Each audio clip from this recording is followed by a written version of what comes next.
And joining us now on the line, Michael Steele. He's an MSNBC contributor. He's former Republican National Committee chairman, former Maryland lieutenant governor, and an all-round good guy. Good morning, Michael Steele. Hey, George. Brian, how's it going, man? It's going well. Okay, so listen, I want to talk to you about this thing with Ben Carson. It seems that the entire world is now vetting Ben Carson and asking all kinds of questions, and Ben Carson is pushing back a little bit.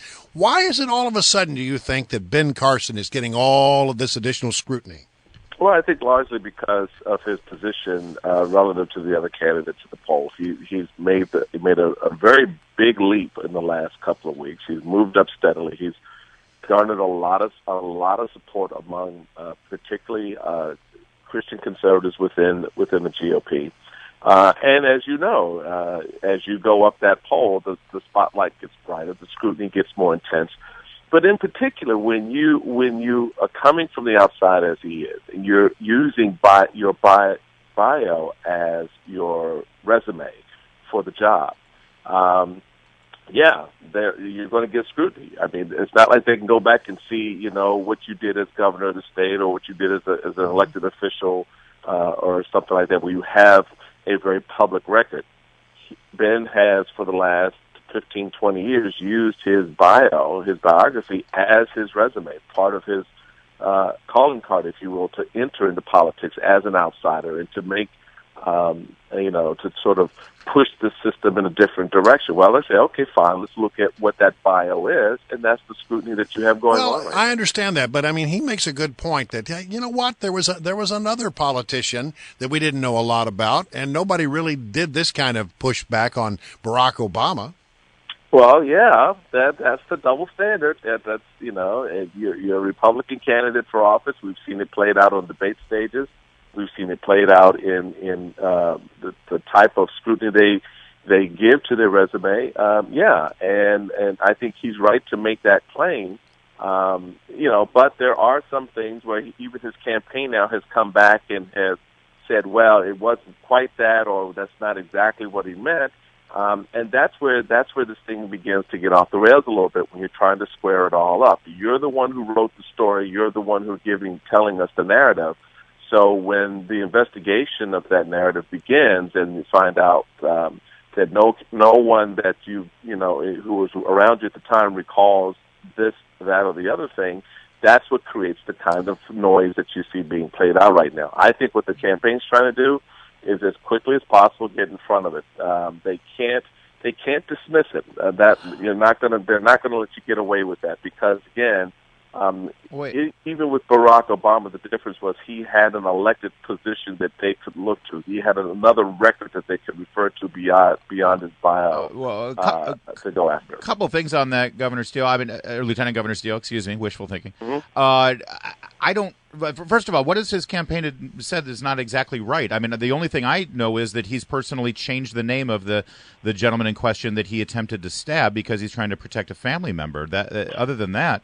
Well, there's the whole situation with the lab where he supposedly saved a white student from some of the riots that occurred at the time of Dr. King's death, and there doesn't seem to be any reference to that. No one, because apparently there was a picture taken for the school newspaper. The school newspaper has no record of that picture. Again, this is the narrative that he put out, that someone came and took the picture, they put it in the newspaper. So look, is it a particularly important detail? No.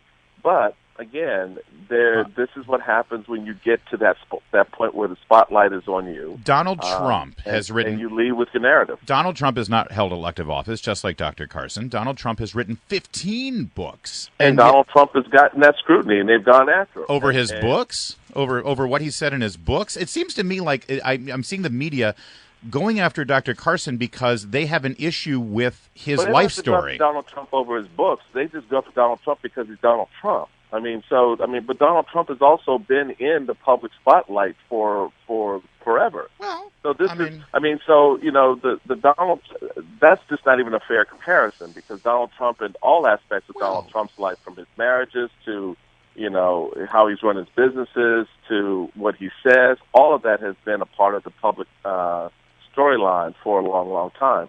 Ben Carson is a new public figure who's come onto the scene, who's rocketed to a position where he's now, in many polls, leading the pack to be the next president, the presidential nominee of the GOP. That is going to garner, whether you like it or not, a great deal of scrutiny. And the way they go about that is all depends on what you put out there for them to go after. And this is what he's put out there, and this is what they're going after. I think it's, at the end of the day, it's not going to mean too much. But here's the problem. With respect to the core group of supporters he has, they're going to stand with Dr. Carson. Why it's important for Carson to get this thing under control and to put it in check is that the rest of the voters out there who are just coming into who he is and seeing him for the first time, not as the world-famous neurosurgeon, but as a candidate for the presidency, that is where you can have an impact, because he's got to broaden the base of support that he has beyond what he has right now, and that's where this narrative that's out there can become a problem if he doesn't get in front of it. I think he will.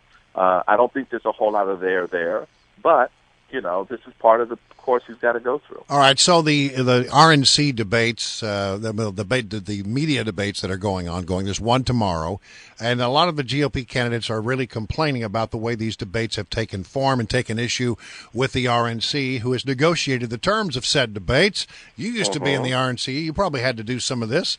So is it fair criticism? I do. I think it is. Look, after the 2010 elections, the RNC leadership took a different approach to the 2012 cycle.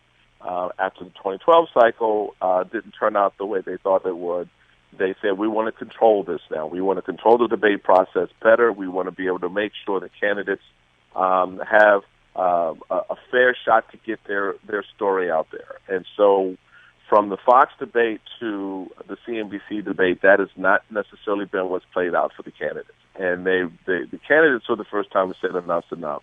So, yeah, I mean, that's part of the problem that you have to deal with if you decide to take control of the process the way you have. What's wrong with having just, no media sponsor, just doing your own debate? Why can't that happen? That's my recommendation. I think that in the future, what should happen is the parties have their own debate commission. They set it up, and you now can take a lead from the NFL and stream the debate and invite the press to come cover it. But look, any college university in the country would take these debates. So there's not a place that's going to be a problem getting a location. You have the technology now to put the debate up on air. You can get a Hugh Hewitt or Sean Hannity to ask the questions. And this is what I think about that. I mean, look, if you're a GOP presidential candidate, you may be careful what you wish for, because Hugh Hewitt and Mark Levin and Sean Hannity could be much tougher asking those questions, than some liberal reporter. It's certainly not your colleague Rachel Maddow over there at MSNBC and how she handled the Democrats Friday. Right. So but I get the point where they think that they want to be able to just go into the space without having to put on a flak jacket and stand in a defensive crouch for 2 hours. Yeah, I can get that. It makes sense. All right, listen, Michael Steele, always a pleasure. Thank you so much for joining us. You got it, guys. Talk to you later. He didn't pick up on the dig. No. His colleague, Rachel Maddow. I know. Just imagine having to say that. He let that roll off his back. That was big of him. Like water off a duck's back.